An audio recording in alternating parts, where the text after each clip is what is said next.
오늘 우리에게 주시는 말씀은 스바냐 3장 1절에서부터 8절까지 말씀입니다.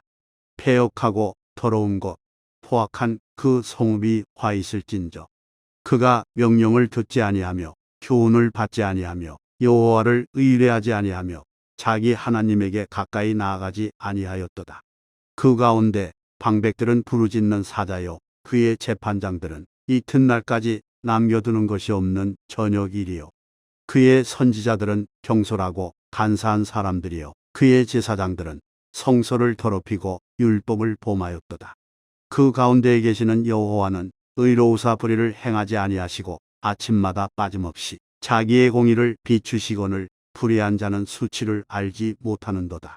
내가 여러 나라를 끊어버렸으므로 그들의 망대가 파괴되었고 내가 그들의 거리를 비게 하여 지나는 자가 없게 하였으므로 그들의 모든 성읍이 황폐하며 사람이 없으며 거주할 자가 없게 되었느니라.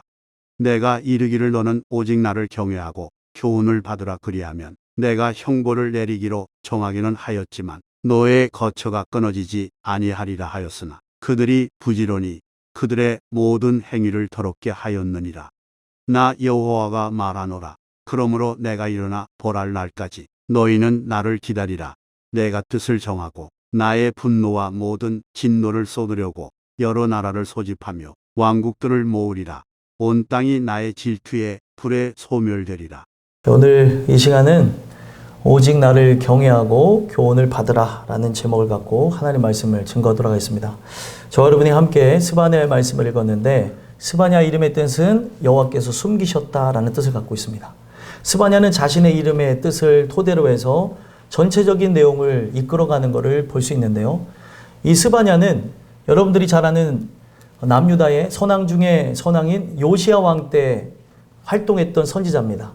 요시야는 종교개혁을 일으켰던 대표적인 인물 중에 하나예요. 히스기야와 같이 남유다를 다시금 은혜의 해가 그들과 함께하며 하나님의 그 긍휼 안으로 들어가서 그들의 더러운 우상과 그 패역들을 하나님 앞에 회개하고 토설하고 돌아오게 하기 위해서 힘썼던 왕이 요시야 왕이었다는 겁니다. 스바냐의 활동 시기와 그 끝나는 시기가 요시야하고 거의 겹칩니다. 거의 동일하게 이렇게 진행되는 걸 봐요. 그 내용 속에서 우리가 생각해 볼 수 있는 게 뭐냐면 이 스바냐가 이 전달한 이 말씀을 통해서 요시야가 힘을 얻고 그리고 죄악대로 살았던 백성들이 자신들의 죄악을 듣고 깨달아 돌아와서 하나님의 긍휼을 구하는 일들이 일어났다는 거예요. 그 일들이 바로 스바냐의 이 말씀을 토대로 해서 우리가 죄로 인해서 멸망할 날이 가까웠구나. 이것을 회개하지 않으면 멸망한다. 우리가 주님 앞에 돌아오면 우리가 분명 죄악투성이고 더럽고 추악한 존재, 하나님 앞에 감히 나라고 하는 존재를 내세울 수 없는 존재지만 하나님의 공의를 의지하고 나오는 자는 여호와께서 숨기실 것이다. 그런 측면에서 이 스바냐가 이 전체적인 내용을 이끌어간다는 겁니다.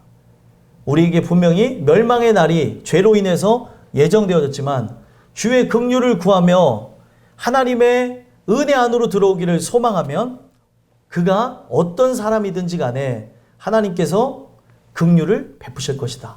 그 긍휼은 그들의 죄악이 만연하고 더럽고 추악하지만 공의를 의지했기 때문에 하나님의 말씀을 의지했기 때문에 숨겨주시겠다는 거예요.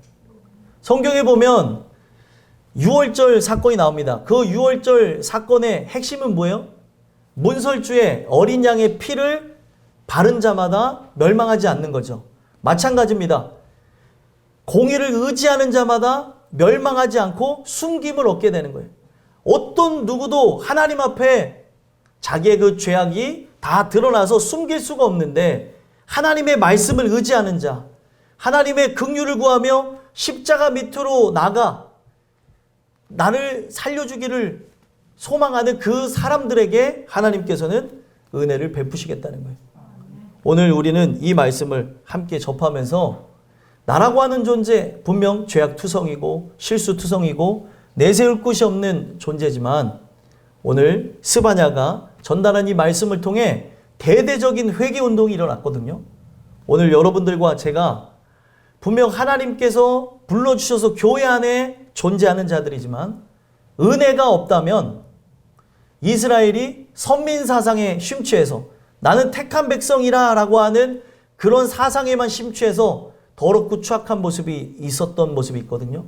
오늘 여러분들과 제가 지금 현재 은혜로 살아야 되나 이와 같은 모습이 혹 있다 한들 오늘 이 주신 말씀을 통해 긍휼을 구하고 하나님의 은혜로 나아가는 역사를 통해서 다시금 새 힘을 얻으시고 하나님의 그 택하심이 여러분들의 삶의 열매로 아름답게 드러나는 귀한 여러분들의 삶이 되셨으면 좋겠습니다. 그래서 오늘 이 본문은 다른 걸 얘기하지 않아요.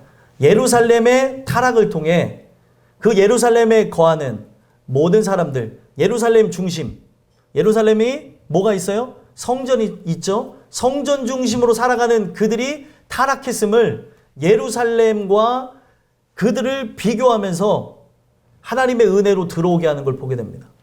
오늘 여러분들이 이 말씀을 통해 충만하시다고 한다면 더 충만해지는 일이 있었으면 좋겠고, 만약에 내가 하나님의 백성이나 그 능력을 부인하면서 살았다고 한다면, 경건의 모양만을 추구하며 살았다고 한다면 이 주시는 은혜에 의해서 경건의 모양뿐만 아니라 경건의 능력도 나타나는 아름다운 여러분들과 제가 됐으면 좋겠습니다. 그래서 말씀에 보게 되면 그들의 모습이 어떠한지를 1절에 더럽다는 것으로 출발을 합니다.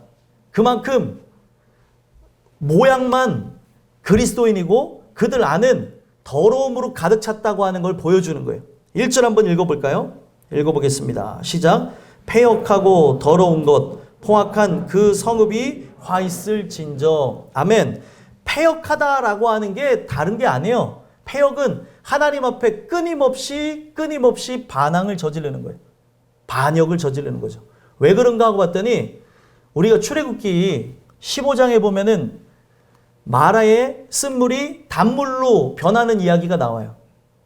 그 쓴물이 단물로 변하는 그 사건을 통해 마실 수 없는 그 물을 이스라엘 백성이 먹는 장면이 나오는데, 그 지명이 마실 수 없는 물을 먹었다라고 해서 마라라는 그 쓴물이라고 하는 단어에서 그 지명을 마라로 정합니다.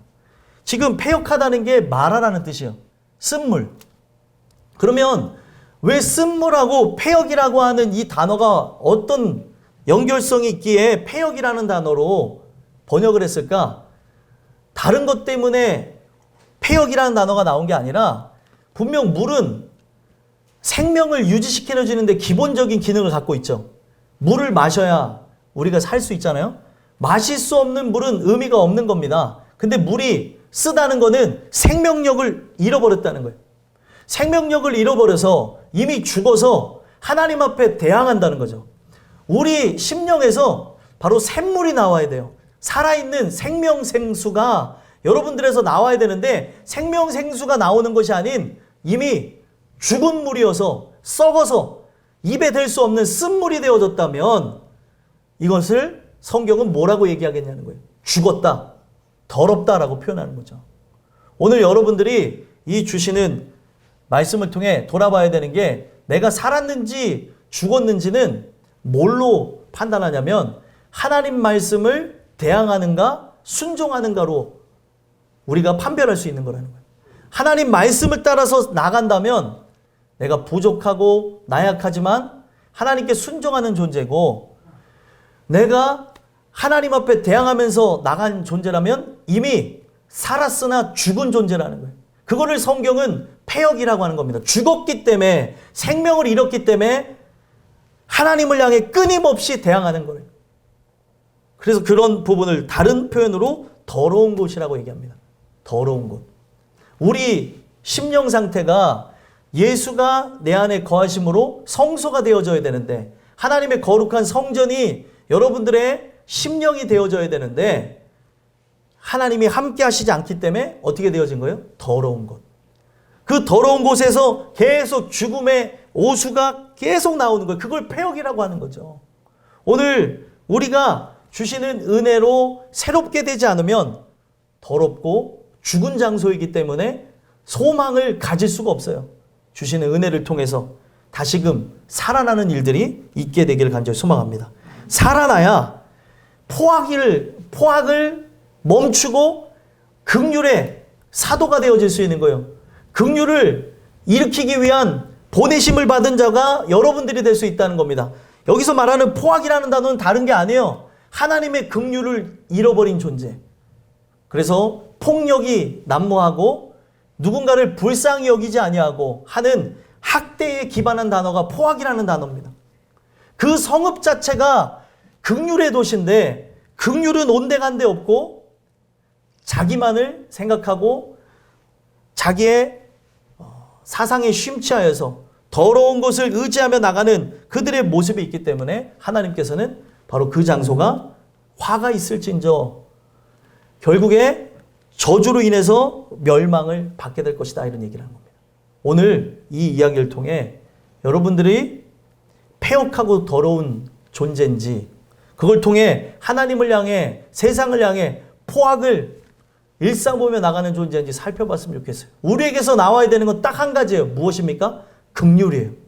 긍휼을 받은 자는 우리에게서 긍휼이 넘쳐나야 되는 겁니다.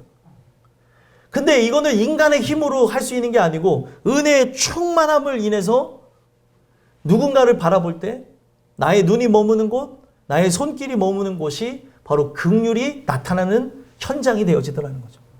오늘 이 주시는 은혜를 통해서 여러분들과 제가 생명을 잃어버린 죽음의 장소가 아니라 생명이 흘러나오는 장소로, 거기에 나오는 자마다, 여러분들을 만나는 자마다, 여러분들과 대화하는 자마다 살아나는 일들이 있게 되길 간절히 소망합니다. 어떤 사람하고 얘기하면 머리가 아픈 사람이 있어요. 왜 그러냐? 세상 사상에 취해 있고 죽은 얘기만 하는 사람이 있어요. 불평과 불만과 잘못된 생각으로 가득 차 있어요. 얘기하게 되면 온통 불평, 불만을 쏟아내는 사람이 있는가 하면, 입만 열면 예수를 증거하는 사람이 있고, 입만 열면 생명의 이야기, 소망의 이야기를 하는 사람이 있습니다. 여러분들은 어떤 존재인 것 같아요? 여러분들을 만나는 자마다 여러분들을 통하여 생명이 그들에게 흘러들어가는 은혜가 있었으면 좋겠습니다. 그럼 우리에게서 생명이 나오기를 소망한다면 어떤 일들이 있어야 되냐면 말씀 안으로 들어가는 것밖에 없어요. 그런데 이 남유다 사람들이 은혜 안으로 들어가기를 거부하고 말씀을 거부했기 때문에 더럽고 추악한 장소가 되어졌다는 거예요. 2절 한번 읽어볼까요? 그들이 어떤 모습을 갖고 나갔는지 2절 한번 읽어보겠습니다. 읽겠습니다. 시작. 그가 명령을 듣지 아니하며 교훈을 받지 아니하며 여호와를 의뢰하지 아니하며 자기 하나님에게 가까이 나아가지 아니하였도다. 아멘. 자, 2절 초반과 후반을 하나로 저는 묶습니다. 목소리, 여기 명령이라고 되어졌지만 원어는 콜이라고 해서 목소리로 하고 있어요. 여호와의 목소리. 그 목소리를 듣기 싫으니까 가까이 가지 않는 거죠. 또 가까이 가지 않기 때문에 목소리를 듣지 아니하는 하나의 연관성을 두고 있는 거예요. 오늘 우리는 여호와의 목소리를 듣기를 소망해야 됩니다. 예배에 나와야 되는 이유는 딱 한 가지예요. 여호와의 목소리를 제가 전달하는 말씀을 통해 하나님의 말씀으로 들으셔야 되는 겁니다. 들어야 사는데 이거를 듣기를 싫어했다는 거예요. 오늘날 우리가 이 자리에 나오는 거는 다른 이유를 위해서 나오는 게 아니에요. 여호와의 목소리를 듣고 그러한가 상고하고 나는 어떤 길을 걸어가는가, 나는 예수의 사람인가, 내가 지금 죄악 가운데 빠져 있는가, 나는 오늘 순종하는가, 이런 여러 가지의 물음을 던지고 하나님께서 직접 말씀해 주시는 생명의 소리를 듣기 위해서 나오는 거라는 거예요. 근데 여호와께 가까이 나가지는 않아요. 여기 가까이 나가지 아니한다는 말이 다른 게 아닙니다. 어떤 방식으로라도 접근을 해야 되는데 접근을 하지 않는 거예요. 하나님께 나오는 데 있어서 처음에 우리가 다 은혜를 구하면서 나오면 좋겠지만 그러지 않고 나오는 존재들이 있어요.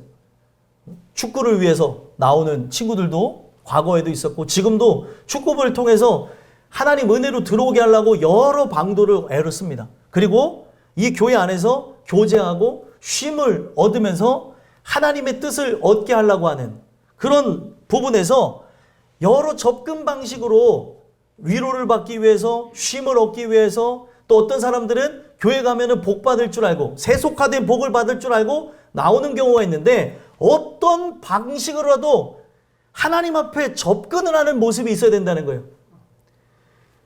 그가 어떤 사람이든지 간에 하나님께서 선행하시는 은혜를 통해 그를 구원하고자 한다면 하나님께서는 끌어당기십니다.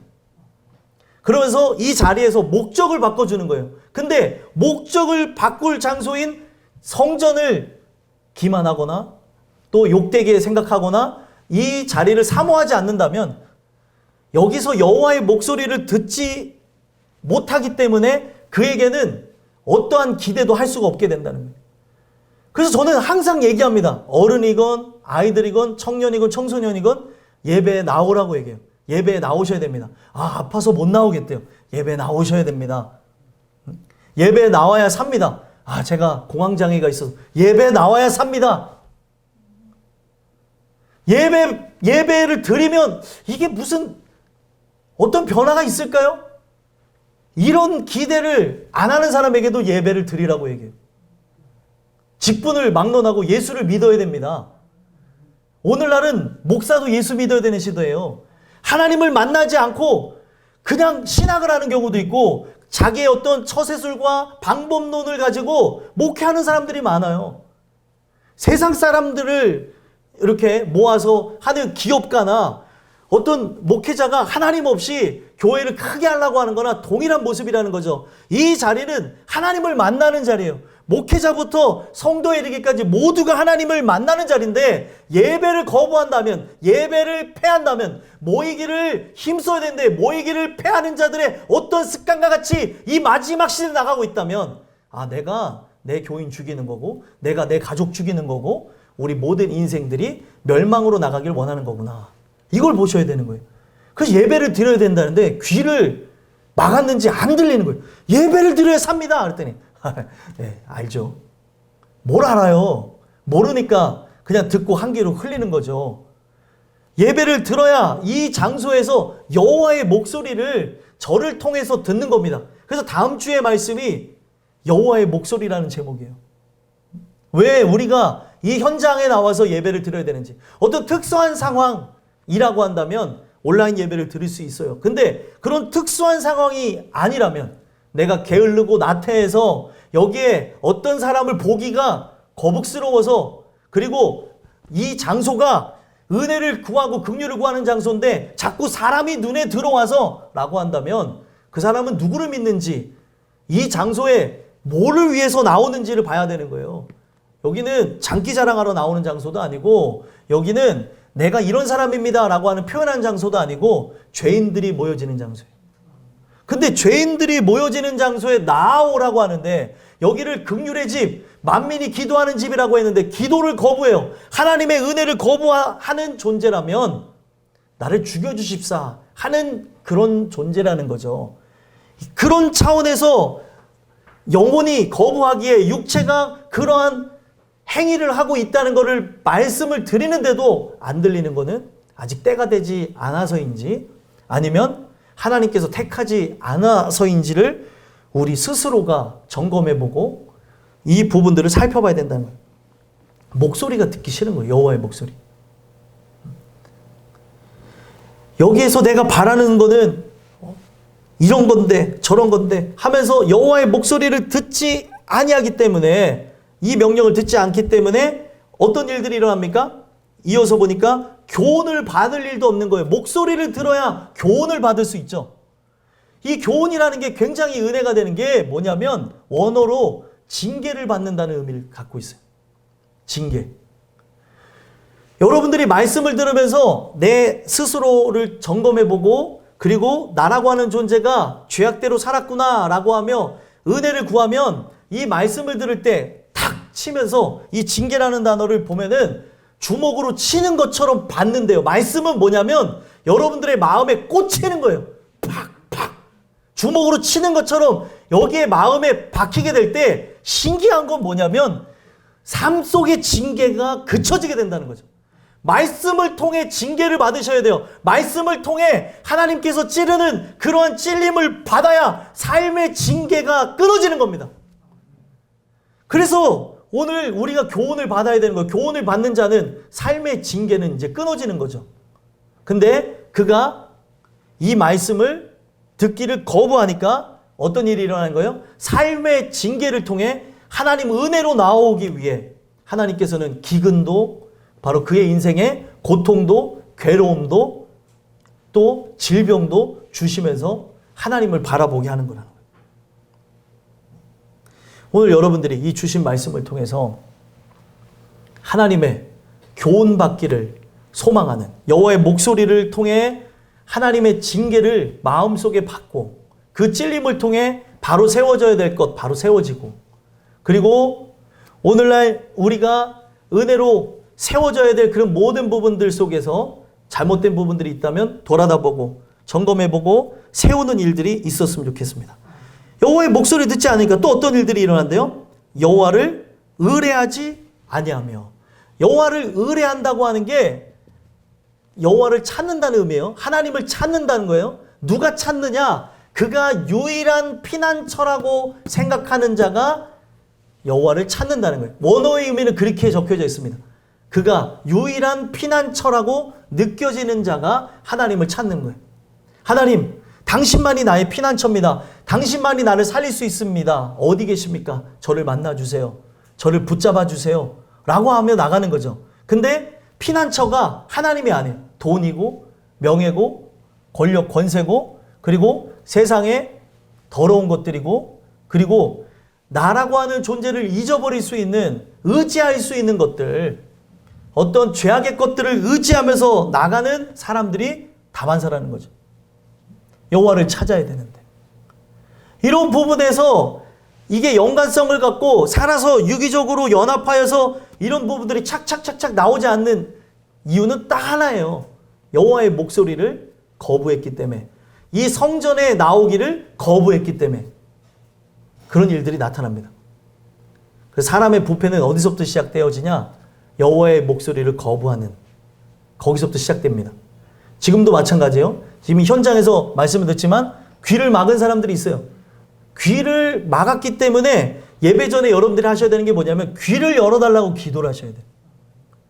그래서 성경에는 시편에 이런 아주 심오한 표현들이 많은데 귀를 열어주사 이런 표현이 있어요. 귀를 열어달라고 해요. 내 귀가 닫혀 있는 거죠. 하나님의 말씀을 들어야 순종하고 하나님 말씀을 들어야 힘을 얻고 능력을 얻게 되는데 귀가 닫혀서 안 들리는 거예요. 그런 자신을 보면서 기도하는 시편 기자가 나오는 거죠. 하나님 귀를 열어주세요. 그러면 이것이 자기에게도 적용되어지고 주변인들 중에 귀를 막은 사람들이 있습니다. 예배를 분명 드리고 있는데 이 자리에서도 귀를 막고 있는 사람이면 언젠가 기회가 딱 다다르면 탁 하고 세상으로 튀어나가요.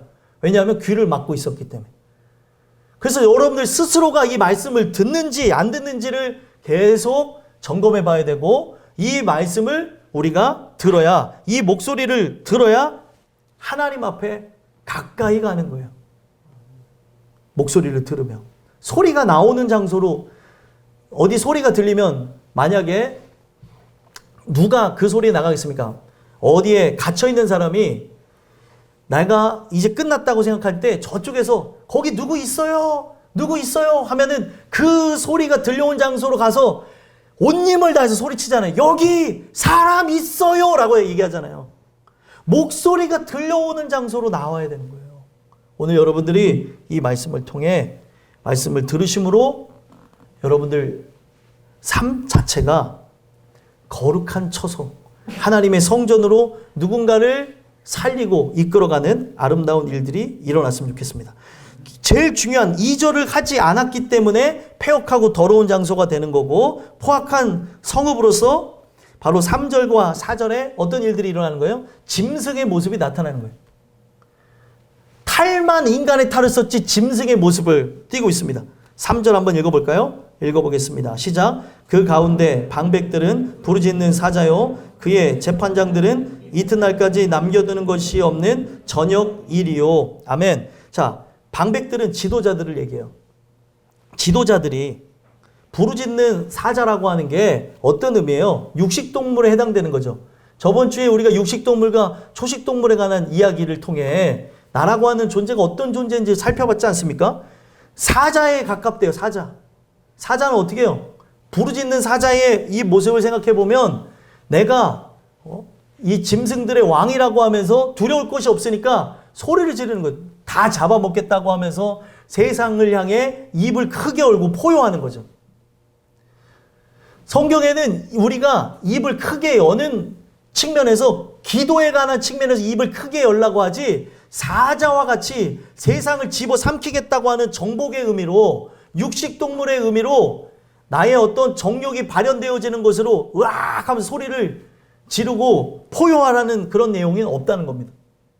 우리는 성경 속에서 보면은 초식동물과 같은 존재인 거예요. 근데 이들이 말씀을 듣지 않으니까 어떻게 해요? 자기 의에 의해서 정욕에 의해서 어떻게 하면 성공해 볼까? 어떻게 하면은 이 땅 가운데서 내 이름을 높게 한번 해볼까? 사람들에게 유명해져 볼까? 하는 사자의 모습이 있고 또 재판장들은 어떻습니까?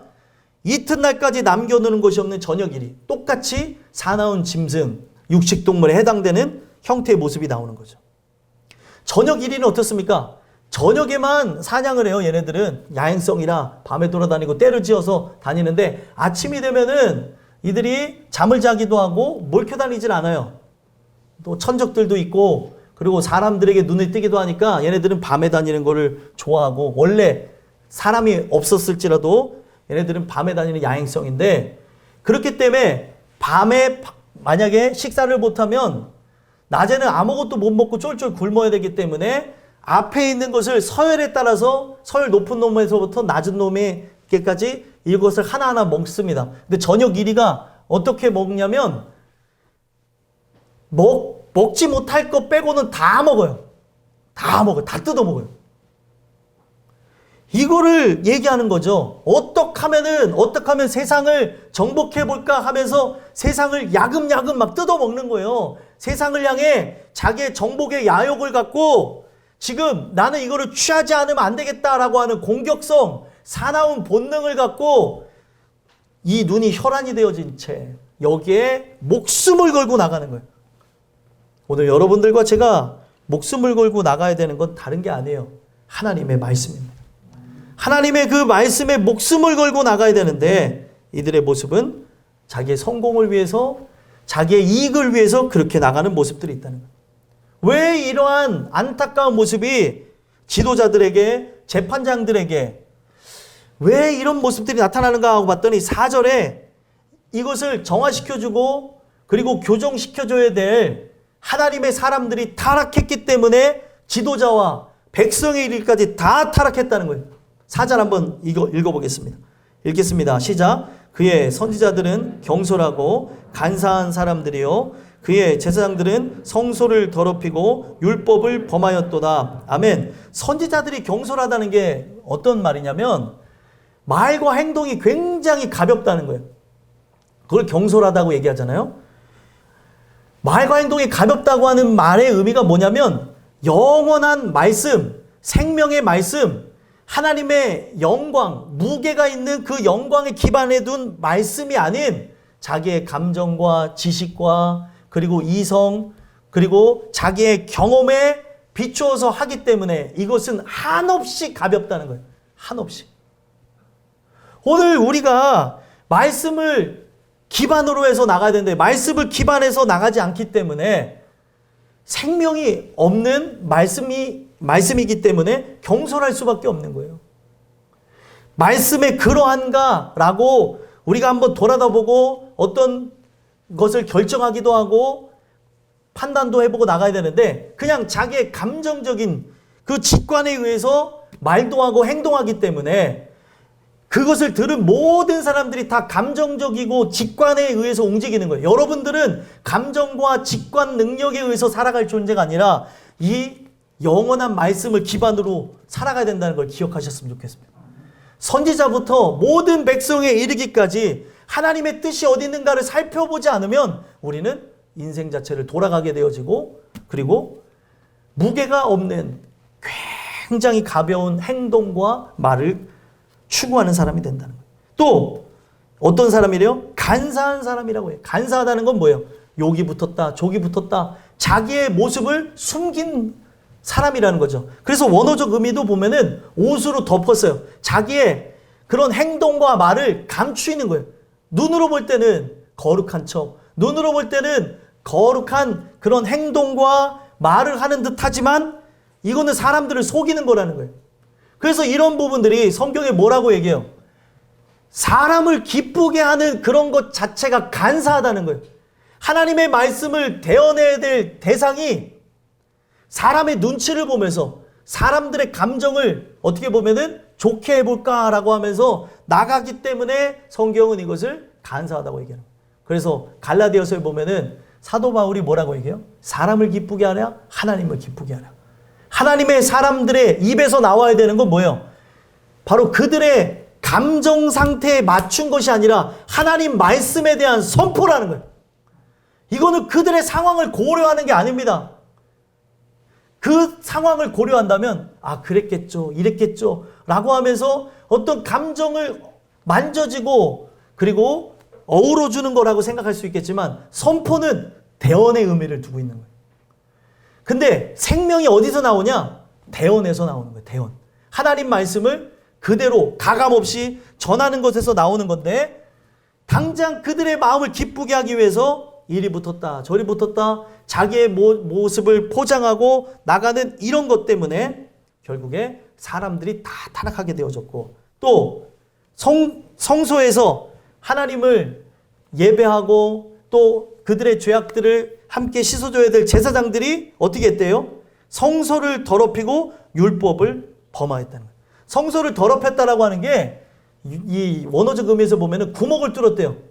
구멍이 뚫어서 이 성소에서 하나님을 향한 그 예배가 온전히 드려지지 못하도록 하나님께 드려져야 될 모든 그 헌물들이 그 구멍이 뚫어졌기 때문에 뒤로 전량들이 다 쏟아져 나가도록 만들어버렸다는 거죠. 하나님께 드려야 되는데 하나님의 것을 가로채면서 나가는 그런 부분들이 성소를 더럽히는 거라는 거죠. 오늘날도 마찬가지입니다. 하나님 앞에 온전히 우리가 나가야 되는데 하나님 앞에 온전히 드려야 되는데 이 마음이 100이 아니라 90, 어떤 사람은 70, 60 이거를 성경은 구멍이 났다 그리고 더러워지는 것이다 이렇게 표현하고 있다는 거예요. 우리가 하나님 앞에 나가는 부분에서 성경은 딱 하나예요. 전심으로 주를 찾으라. 전심으로 주께 나오라고 얘기해요. 100%예요. 100%의 마음. 100%의 마음. 그냥 아우 그래도 나온 게 어디예요? 안 나오려다가 나왔습니다. 이런 자에게는 역사가 일어나지를 않아요. 전심으로. 부자 청년은 어느 정도 사람들에게 덕망받고 그리고 인기도 있는 사람이었어요. 근데 어떻게 합니까? 전심으로 하나님을 찾지 않았잖아요. 아 나는 이렇게 했는데요. 이 정도면 구원 얻을 수 있지 않습니까? 그랬더니 그가 수식어가 뭐가 붙었어요? 부자라는 게 붙었잖아요. 네 재산을 가난한 자들에게 다 팔아 나눠주고 나를 쫓으라 라고 했더니 근심하며 돌아가니라. 전심으로 드리지 않는 예배, 전심으로 나오지 않는 이 모든 것은 하나님이 받지를 않습니다. 근데 제사장부터 성소를 더럽히고 있어요. 구멍을 뚫어가지고 저 뒤로 하나님의 것들을 빼돌리며 나가는 그런 모습들이 나타나는 이유가 뭐예요? 율법 자체를 터부시하는 거예요. 하나님 말씀 자체를 무게가 있고 영원한 것 그리고 생명이 있는 것이라고 가치를 둔 게 아니라 그냥 습관적으로 이 말씀에 의해서 나가는 모습들 자체가 있었기 때문에 이들 자체가 다 멸망으로 나갔다는 거예요. 사람이 육식동물이 되는 것 그리고 짐승이 되는 것 인간성이 결여되어진 이러한 행동이 나오게 되는 것 딱 한 가지입니다. 2절 말씀에 계속 2절 말씀을 통해서 하나님 앞에 나아가기를 원치 않았기 때문에 이런 행동들이 나타났다는 겁니다. 그러면 오늘 이 말씀을 우리가 정리하는 수순으로 가면서 그러면 이런 존재들에게 소망은 없는 것인가? 이런 존재들에게 그런 다시 살아날 기미는 없는 것인가? 성경은 우리에게 희망을 줍니다. 무엇을 통해 희망을 줘요? 하나님 말씀을 통해 희망을 주시는데 이러한 상황 중에도 하나님은 그 가운데 계시다라고 얘기해요. 5절 한번 읽어보겠습니다. 읽겠습니다. 시작. 그 가운데 계시는 여호와는 의로우사 불의를 행하지 아니하시고 아침마다 빠짐없이 자기의 공의를 비추시거늘 불의한 자는 수치를 알지 못하는도다. 아멘. 그 가운데서도 하나님은 의로우셔서 불의를 행하지 아니하신대요. 오늘도 살아 계셔서 아침마다 빠짐없이 자기의 공의를 비추신다는 거예요. 그들에게 기회를 준다는 거죠. 아침마다 해가 뜨잖아요. 그 해는 어떻게 보면 내 인생의 큰 어둠과 환난, 역경을 맞이하면서 과연 내일이 올까라고 하면서 잠 못 드는 밤을 이루다가 울면서 잠이 들 때도 있고 고통 중에 잤는지 안 잤는지 이게 뜬 눈으로 세운 건지 아니면은 비몽사몽간에 눈을 떠보면 아침이 오는 걸 보잖아요. 그 아침이 안 올 것 같은데 아침은 오고 있습니다. 아침이 온다는 이 얘기가 어떤 사람에게는 굉장히 지겨운 얘기일 수도 있어요. 아우 또 출근해야 되네. 아우 학교 가야 되네. 아우 또 일상이 또 시작되어지네. 이런 분들도 있을 수 있지만 여기서 아침이 온다고 하는 거는 나에게 호흡을 주셔서 회개할 기회를 준다는 걸 얘기합니다. 해가 뜨는 것처럼 해가 어김없이 뜨잖아요. 그죠? 아침만 되면 해가 뜨잖아요.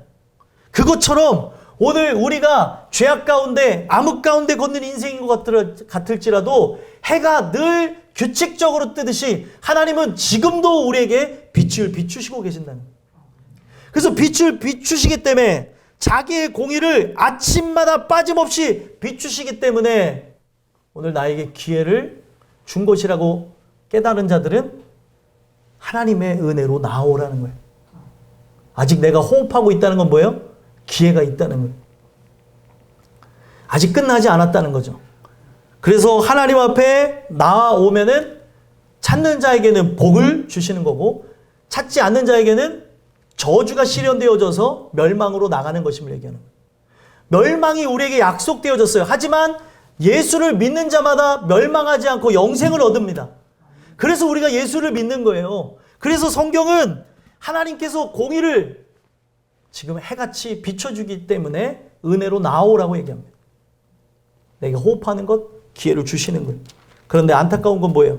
불의한 자는 해가 비춰짐으로 어둠이 사라지는 것 같이 자기의 그 어둠의 이면 수치를 깨달아야 되는데 수치를 알지 못한다고 얘기합니다. 내가 이렇게 거짓을 일삼으며 더러움으로 살아가는 존재라는 걸 알지 못하는 거죠. 입만 열면 거짓말하는 사람이 있어요. 입만 열면 목사님 하면서 거짓말을 하는데 아이들 거짓말하는 거 부모들이 압니까 모릅니까? 알아요 몰라요? 대체로 거의 다 알죠, 그죠? 대체로 거짓말하는 거 알지 않아요? 예, 눈만 보면은 거짓말하는 거 알아요. 이상하게 우리 엄마가 왜 어떻게 나의 모든 걸 알지? 할 정도로 다 압니다. 근데 어렸을 때는 엄마가 때로는 그냥 알면서도 눈을 감아주고 이런 거를 모를 때가 있어요. 모르고 이번엔 안 걸렸지 했는데 그것도 걸린 건데 그걸 모르고 있는 거예요. 예. 이번에 딱 안 걸렸다 하면서 저희 어머니가 옛날에 항상 여기에 책장 위에다가 100원짜리 이렇게 올려놔요. 그러면은 뭐가 먹고 싶으면 이렇게 쑥 가져가는 거예요. 가져가서 뭘 사 먹고 해서 어떤 날에는 진짜 어리석은 게 100원짜리를 10원짜리로 똑같은 높이로 싸놔요. 알까요? 모를까요? 이번에 안 걸렸다. 똑같은 높이로 싸놨다. 색깔이 다른데 제가 어렸을 때 한 행동을 얘기하는 거예요. 이번에 안 걸렸다. 근데 어머니가 딱 보고 이제 가는 거죠. 아무 말 안 하니까 안 걸렸다. 근데 어머니가 잘 알거든요. 제가 어렸을 때 빵을 좋아해서 그런 걸 갖고 이게 종종 사 먹은 걸 딱 아는데 밥을 먹다가 밥을 안 먹는 걸 딱 보고 있어요. 아까 빵 잘 먹었니? 이러는데 막 온몸에 오한이 찾아오는 것 같더라고요. 어떻게 알았지? 내가 여기다가 똑같은 높이로 10원짜리로 바꿔서 올려놨는데 너무 웃긴 거야. 아니 이게 어린아이들의 행동인데 어린아이들이 자기가 하는 그런 행동을 부모가 모를 것처럼 그런 행동을 하는데 마찬가지로 하나님 앞에 내가 하는 이 행동을 하나님이 모르는 것처럼 또 우리 주변 사람들이 모르는 것처럼 하면서 속이며 나가는데 하나님은 나의 중심, 나의 심령 가운데 뭐가 있는지까지 다 보신다는 거예요. 근데 속일 수 있을 것처럼 속이는 거죠. 오늘 우리가 이 부분 속에서 살펴봐야 되는 건 뭐냐면 하나님 말씀을 왜 들어야 되냐? 자꾸 말씀을 들어야 우리의 수치를 알게 되어져요. 나의 더러운 그리고 나의 부끄러움. 아, 내가 이렇게 거짓을 일삼으며 살았던 존재구나 라는 걸 알아야 십자가의 긍휼로 나가는 거죠. 말씀을 듣지 않으니까 늘 자기는 완벽하게 속인 줄 알고 살아가는 거예요. 사람도 알고 있고요. 하나님도 다 아세요. 다만 안다고 말을 하지 않은 것 뿐이죠. 근데 사람들은 완벽하게 속였어 라고 하면서 살아갈 때가 있다. 그런 존재들에게 하나님께서는 경고하십니다. 뭐라고 경고하시냐면 6절 한번 읽어볼까요? 읽어보겠습니다. 시작. 내가 여러 나라를 끊어버렸으므로 그들의 망대가 파괴되었고 내가 그들의 거리를 비게 하여 지나는 자가 없게 하였으므로 그들의 모든 성읍이 황폐하며 사람이 없으며 거주할 자가 없게 되었느니라. 아멘. 결국에 어떻게 합니까? 하나님께서 아침마다 공의를 비춰줬는데 그 수치를 알지 못하며 하나님의 말씀을 무시하며 나갔던 자들을 바로 여러 나라에 비유해서 하시는데 그 여러 나라가 하나님의 그 은혜를 거부하며 나갔기 때문에 끊어버렸대요. 아예 역사 속에서 사라지게 했는데 그들의 망대가 파괴되어졌다. 아무리 적군이 쳐들어오는 거를 멀리서 이렇게 바라보면서 준비하려고 해도 하나님의 군대를 이끌고 오는 삶의 많은 역경과 환난 그리고 고통의 나날은 막을 수 있는 게 아니라는 거예요. 망대를 아무리 세워서 내가 인생을 대비해봐야지 이렇게 해봐야지 해본다고 해서 되어지는 게 없다는 거죠. 그래서 하나님께서는 그들이 아무리 철저하게 준비하고 한다 할지라도 하나님의 은혜로 들어오지 않으면 이 모든 게 무위에 그친다는 걸 알게 하기 위해서 망대부터 부시고 들어갑니다. 너네들이 이런 것을 보고 준비한다고 해도 마지막 날을 알 수가 없고 준비가 안 된다는 걸 알게 하시고 결국에 망대가 파괴되어지면서 하나님의 군대 그리고 하나님의 그 징계의 도구들이 들어가서 다 부셔버리는데 거리를 비게 하고 지나가는 자가 없게 하게 되어졌다. 이게 어떤 의미예요? 다 죽었다는 겁니다. 다 죽게 되어져서 피할 자가 없게 되어지고 사람이 살지 않기 때문에 성읍이 황폐하며 사람이 없으며 거주할 자가 없게 되어졌다. 이 말이 저는 무섭게 들려지는 게 하나님의 때가 누군가에게는 구원으로 찾아오는데 누군가는 심판으로 찾아올 것이라는 거죠. 근데 우리가 심판으로 들어가지 않게 하기 위해서 바로 그날이 구원의 나날이 되게 하기 위해서 오늘 이 말씀을 듣고 하나님의 은혜 안으로 들어오라는 거예요. 십자가 밑으로 나와 긍휼을 구하라는 거죠. 근데 이것을 무시하고 나갔기 때문에 여러 나라를 끊어버린 것처럼 너네 나라도 결국에 사라질 것이다. 그리고 내가 이 여러 나라를 끊어버렸기 때문에 지금 너네들이 징계의 도구가 사라져서 지금 호흡할 수 있으나 하나님께서 이제 다른 나라를 일으켜서 너네들을 처단하게 되도록 하게 하겠다. 하나님 그 얘기를 하고 있는 거예요. 내가 지금 잘나서 잘 살고 있는 게 아니라 하나님께서 모든 절망의 것, 더러운 것, 그리고 추악한 것, 그리고 우리가 고통으로 나갈 것들을 미연에 차단을 하고 계셨었다는 거죠. 왜요? 우리를 불쌍히 여기셔서 우리에게 기회를 주려고 그렇게 하셨던 건데 이 기회를 우습게 여기고 자기를 위해서 살아가기 때문에 하나님께서 결국에 여러 나라를 끊어서 우리가 보호를 받았었는데 이제는 우리가 심판의 대상이 되도록 하게 하시겠다는 거예요. 그래서 하나님은 우리에게 딱 한 가지를 얘기합니다. 오늘 말씀의 제목이죠. 나를 경외하고 교훈을 받으라. 7절 한번 읽어보겠습니다. 읽겠습니다. 시작. 내가 이르기를 너는 오직 나를 경외하고 교훈을 받으라. 그리하면 내가 형벌을 내리기로 정하기는 하였지만 너의 거처가 끊어지지 아니하리라 하였으나 그들이 부지런히 그들의 모든 행위를 더럽게 하였느니라. 아멘. 너는 오직 나를 경외하고, 경외라는 게 뭐냐면 하나님만 두려워하는 거야. 하나님만. 다른 걸 두려워하는 게 아니에요. 하나님만 두려워하는 겁니다. 근데 세상 사람들, 교회 안에 있는 세상 사람들과 대화를 해보면 하나님을 두려워하지 않아요.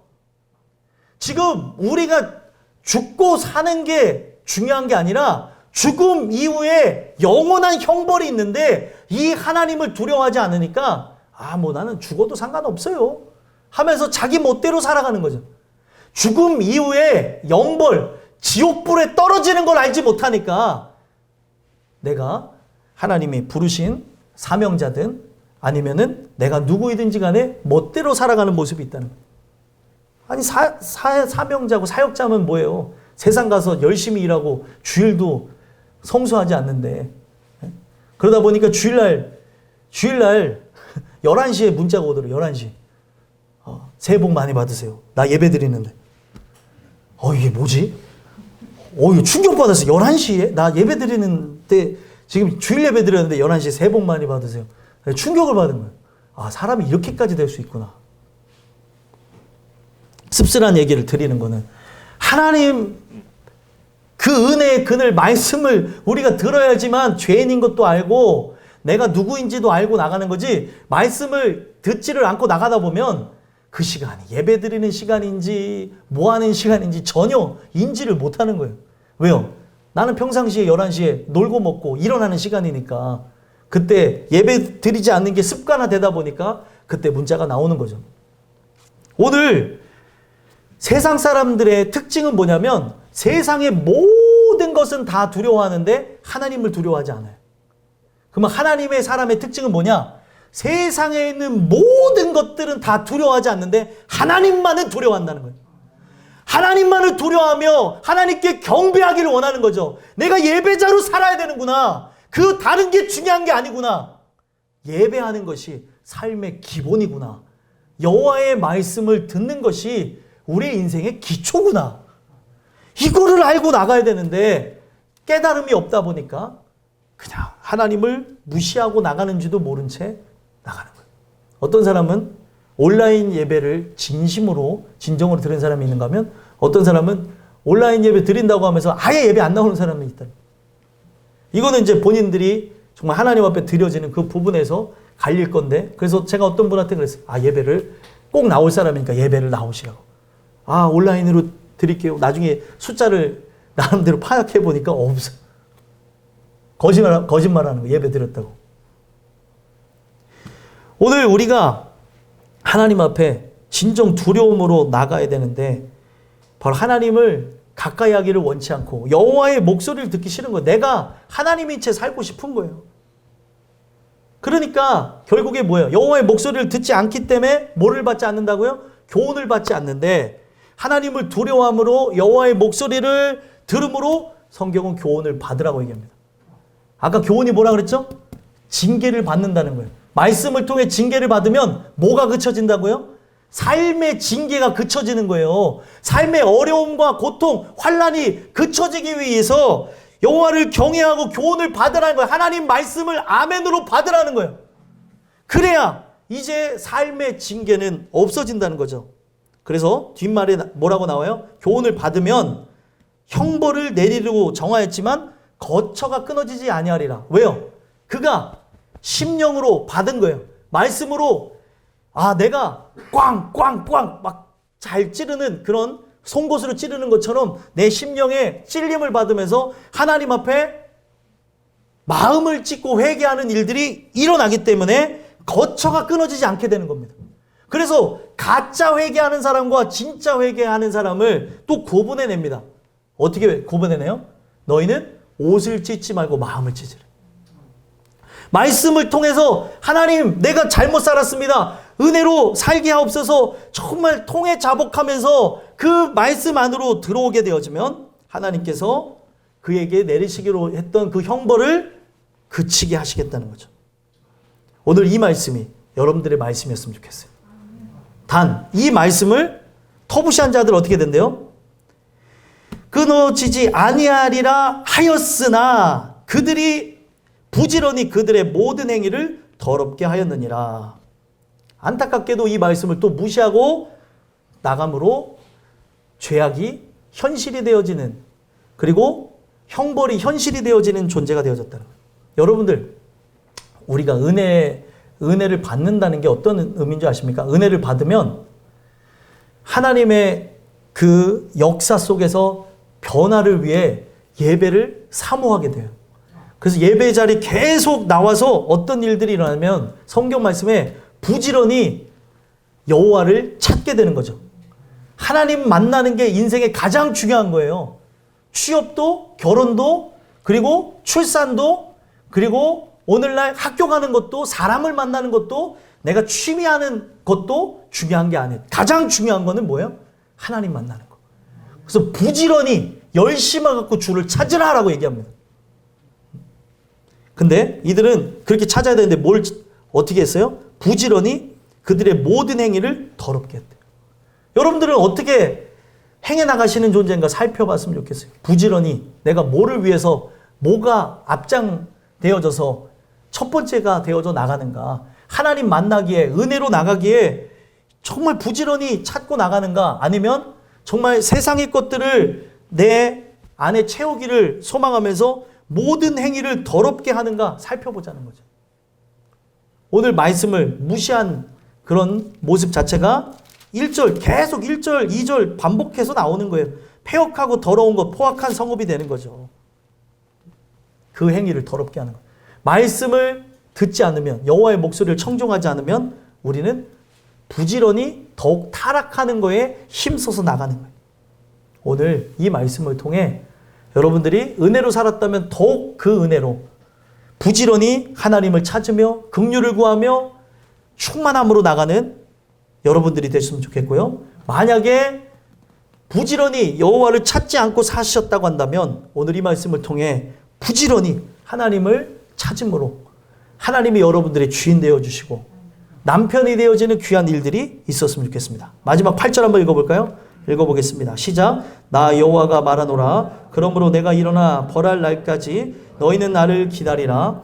내가 뜻을 정하고 나의 분노와 모든 진노를 쏟으려고 여러 나라를 소집하며 왕국들을 모으리라. 온 땅이 나의 질투의 불에 소멸되리라. 아멘.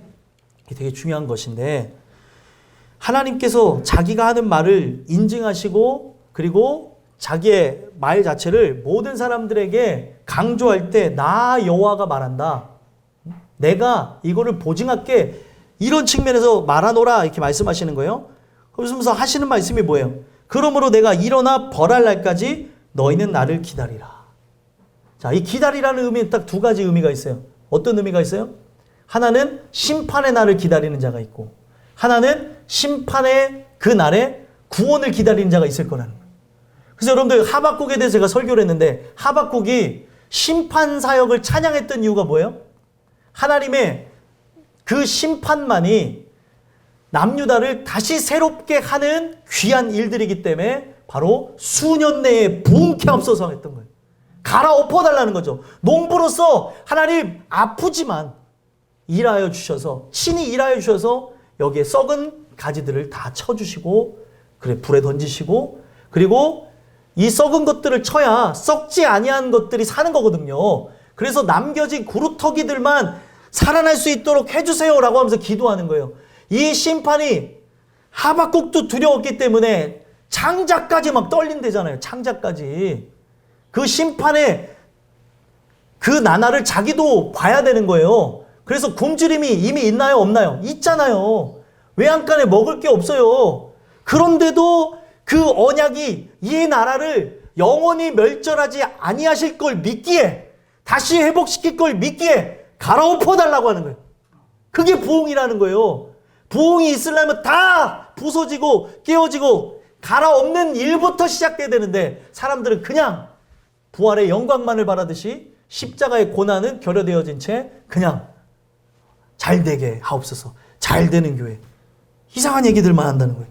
오늘 우리가 이 부분 속에서 살펴봐야 되는 게 다른 게 아니고, 나라고 하는 존재가 정말 하나님 주시는 그 은혜에 의해서 구원의 날을 소망하는 존재인지 아니면 그 심판의 날을 두려워해야 될 존재인지 너희는 나를 기다리라 라고 하는 이 말의 의미를 잘 깨닫자는 거죠.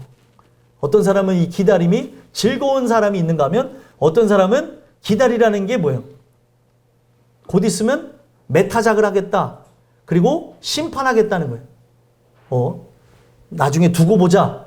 이런 얘기 들어보셨어요? 부모님한테? 두고 봐, 너 나중에. 그럼 이게 뭐예요? 내가 계속 말을 안 듣다 보면은 매타작이 있을 수 있다. 우리 서인이 들어봤나 봐요. 활짝 웃어요. 예. 두고 봐. 박예준 어디 있어요? 박예준 두고 봐. 하면서 제가 그런 얘기 자주 하거든요. 너 혼나? 예, 그럴 때가 있는데 이게 뭐예요? 결국에 이런 심판의 날이 다다를 수 있다라는 걸 얘기하는 거죠. 그래서 하나님은 내 뜻을 정하고 나의 분노와 모든 진노를 쏟으려고 여러 나라를 소집하며 왕국들을 모으겠다. 모든 징계의 도구를 다 활용해서 어떻게 하시겠다는 거예요? 심판하시겠다는 거예요. 왜 심판한대요? 마지막 결론입니다. 온 땅이 나의 질투의 불에 소멸되리라. 이 말이 뭐예요? 하나님과 우리 사이는 영적으로 하나님은 남편이시고 우리는 아내와 같은 존재인데 하나님을 사랑해야 될 우리가 하나님을 남편으로 모셔야 될 우리가 세상을 남편 삼아서 살았다는 거예요. 세상을 의지하며 살았다는 거예요. 그렇기 때문에 나는 너를 너무나 사랑하기 때문에 사랑하기에 뭐가 나와요? 질투가 나오는 거죠. 질투의 불에 소멸되리라. 하나님 질투하시면 큰일 나요, 여러분들. 불에 타 죽는 게 우리입니다. 네? 근데 이거를 말하신 건 뭐예요? 우리를 불에 소멸하기 위해서, 태우기 위해서 한 게 아니라 멸망하지 않고 영생을 얻게 하기 위해서. 하나님의 은혜로 나아오라고. 너 그러면 혼나라고 하는 게 혼내려고 하는 거예요? 아니죠. 혼나지 않고 바로 세우게 하기 위해서 이 말을 하는 거라는 거죠. 그러면은 그 부모의 말과 하나님의 말은 일맥상통되어진 부분을 살펴봐야 되는 거예요. 우리를 멸하시겠다는 건 멸하고 싶지 않다는 거예요. 그렇기 때문에 나는 너를 불로 심판하길 원치 않기 때문에 제발 이 성전으로 나아오라. 제발 이 말씀 여호와의 목소리를 청종하라 얘기하는 거죠. 그래야 산다는 거예요. 그러니까 이 예배를 강조하는 제 마음을 여러분들 잘 알아주셨으면 좋겠고 이거를 그냥 넘기지 마시고 주시는 은혜를 통해 여러분들 시간이 지나면 지날수록 예배 드리는 횟수가 더 많아졌으면 좋겠어요. 그래서 여러분들 건강이나 여러 상황이 받쳐주지 않기 때문에 새벽 예배 같은 경우는 밴드에다가 제가 올려놓지 않습니까? 밴드에 그걸 보시고 또 아멘 하시고 화답하시면서 우리의 신앙이 계속해서 은혜로 나갈 수 있기를 소망하시면서 나갈 때 여러분들에게는 바로 질투의 불이 예비되어져 있는 게 아니라 여러분들에게는 무엇이 예비되어져 있어요? 찬란하게 빛나는 바로 구원의 날이 예비되어져 있다는 거예요. 이 말씀이 여러분들의 새겨져서 기쁨이 되어지는 감사가 되어지는 저 여러분들이 되기를 간절히 소망합니다. 기도하겠습니다.